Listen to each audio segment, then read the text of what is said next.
வேக வச்சு அப்படியே தானே சாப்பிட்ருக்கீங்க. இந்த மாதிரி பொரிச்சு வறுத்து சாப்பிட்ருக்கீங்களா? வாங்க எப்படி செய்யுதுன்னு பார்த்துலாம். அடுப்பு ஆன் பண்ணிட்டு வானில் இருக்க அடுப்பு மேலே வச்சு 2 முட்டையை அதில் வேக வச்சாச்சு. ஒரு முட்டை பார்த்தீங்கன்னா உடஞ்சிருக்கு போல, குட்டி குட்டியாக ஏர் பபிள்ஸ்லாம் வந்துச்சு. சரி அதை அப்படியே விட்ருங்க. இதுக்கு தேவையான பொருள் என்னென்னு பார்த்தீங்கன்னா ஃபைனலி சாப்பிட்டு ஆனியன், அது கூட பச்சை மிளகா, அது கூட மல்லி இலை, இதெல்லாத்தையும் குட்டி குட்டியாக நல்லா அழகாக சாப் பண்ணி எடுத்து வச்சாச்சு. ஒரு முட்டை உடஞ்சிருக்குன்னு சொன்னால் பார்த்தீங்களா, ரொம்ப ஷேப்லெஸ்ஸாக இருந்துச்சு, கன்றாவே இருந்துச்சு முட்டை.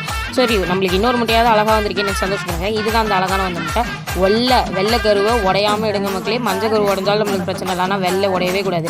ஸோ அந்த மஞ்சள் கருவை மாதிரி தனியாக எடுத்து வச்சுக்கிட்டு அது கூடவே பார்த்தீங்கன்னா சாப் பண்ணி வச்சிருந்த ஆனியன், மிளகா, மல்லி இலை இதெல்லாத்தையும் ஆட் பண்ணிட்டு மசாலாஸ் பார்த்தீங்கன்னா டர்மரிக் பவுடர், பெப்பர், கொஞ்சமாக உப்பு எல்லாத்தையும் ஆட் பண்ணிட்டு சாஃப்டாக ஒரு மிக்சிங்கை போடுங்க. அதுக்குள்ளே மறக்காமல் நீங்கள் எல்லோரும் சப்ஸ்கிரைப் பண்ணுங்கள்.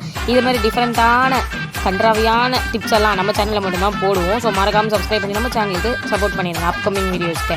ஸோ இதெல்லாம் நீங்கள் ட்ரை பண்ணி பார்க்கணும், ஓகேவா? அதுக்கு தான் நான் வீடியோவாக கஷ்டப்பட்டு எடுத்து போட்டுருக்கேன். மறக்காமல் ட்ரை பண்ணி பார்த்துட்டு எப்படி இருக்குது கமெண்டில் வந்து கழுவி ஊற்றிட்டு போங்க.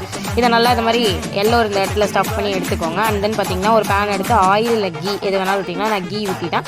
அதில் அந்த 2 முட்டையும் நல்லா 2 சைடும் கோல்டன் ப்ரௌன் வர வரைக்கும் சாஃப்டாக வேக வச்சு எடுத்துக்க போகிறோம், அதாவது பொரிச்சு எடுத்துக்க போகிறோம். பார்த்தீங்களா செம்மையாக கோல்டன் ப்ரௌனில் இருந்துச்சு. இதே மாதிரி 2 முட்டையும் நல்லா வேக வச்சு எடுத்தால் இந்த மாதிரி இருக்கும். இதை எடுத்து சாப்பிட்டு பார்த்தீங்கன்னா சீரியஸாக நல்லா இருந்துச்சு. உங்களுக்கு பிடிச்சிருந்தா லைக் பண்ணி ஷேர் பண்ணி அப்படியே சப்ஸ்கிரைப் பண்ணிடுங்க.